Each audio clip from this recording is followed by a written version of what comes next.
I went from zero to fluent in German, and you can copy exactly what I did. No fluff, no secret methods, just a system that works. Here's a quick question for you. How many words do you think you need to know to understand the majority of spoken German? The answer is around 3,000 words. Just 3,000 words can unlock 95% of spoken German for you. But if you have ever tried learning a foreign language, you probably know that simply learning words is not enough. You need to hear them in context over and over again to really understand and start using them. And that brings me to the first and most essential part of learning German that I want to share with you. Comprehensible input. Comprehensible input is about consuming content that you can mostly understand, even if there are some words or grammar that you don't know yet. So it should be challenging enough to push you forward, but not so hard that you feel lost. Let me give you a personal example here. When I had approximately B2 in German, I thought I was advanced enough to start reading some serious stuff. So I decided to combine two of my interests, philosophy and learning German. I chose the original German book for it, which was Nietzsche's Also sprach Zarathustra. But of course, it didn't go as planned, and I gave up after just a couple of pages.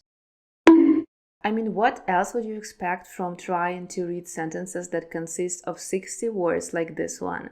And it's not just about the length of the sentences, but also the style of the language that Nietzsche is using here. So instead of Nietzsche, I picked up something that was more appropriate for my level, which was Schachnovelle by Stefan Zweig. That was comprehensible input for me. This book was still challenging, it was a bit above my level, but I could still guess the meaning of some words from the context. And that's the key. This method applies to any kind of input, whether it's books, podcasts, or movies. They have to be level appropriate for you. And you might be wondering, where can you actually find this kind of books or movies? When it comes to books, there is a big variety of literature that still tells the original story, but the vocabulary was adapted to different levels. So you can search for these adapted books online, like for example Die Verwandlung by Franz Kafka. As for movies or series, here are some of my favorite ones. For A1 learners, I recommend Nikes Weg. For A2 learners, check out Extra auf Deutsch or Nikes Weg for A2. And for B1 learners, I recommend Turkish für Anfänger. For B2 and C1 learners, you can already start watching regular German YouTube channels and documentaries like SWR Doku. And if you want to find more amazing and free resources for learning German, I have an entire video about it, which will be linked in the description below. Once you have started to learn German with comprehensible input,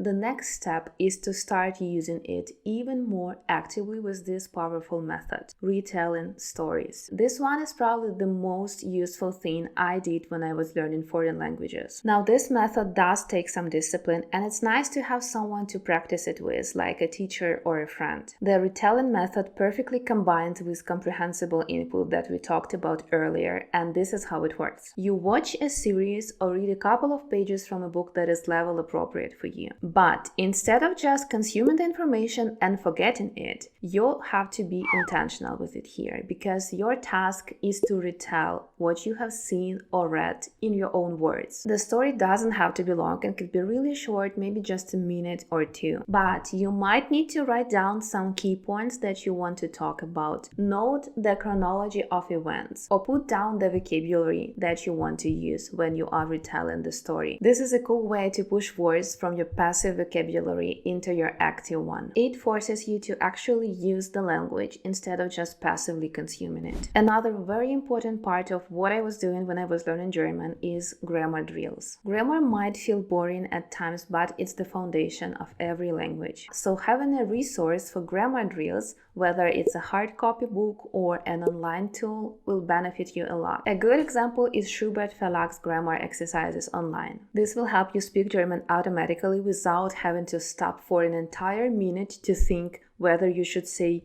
Ich habe gestern ins Kino gegangen or Ich bin gestern ins Kino gegangen. Finally, here's a fact that applies to any language learning system and that we all really need to accept. Learning is always messy. It's a non-linear process with lots of ups and downs. And as much as we'd always like to have a structured approach and steady progress, That's just not going to work. You might think that once you have reached the B1 level, you will stop making mistakes with things like word order or articles, but mistakes will still happen, and that's okay. Developing your language skills is like a stock market. It goes up and down, but the overall trend is upward. Hopefully. And that's what matters. So embrace the process, accept the messiness, and keep going.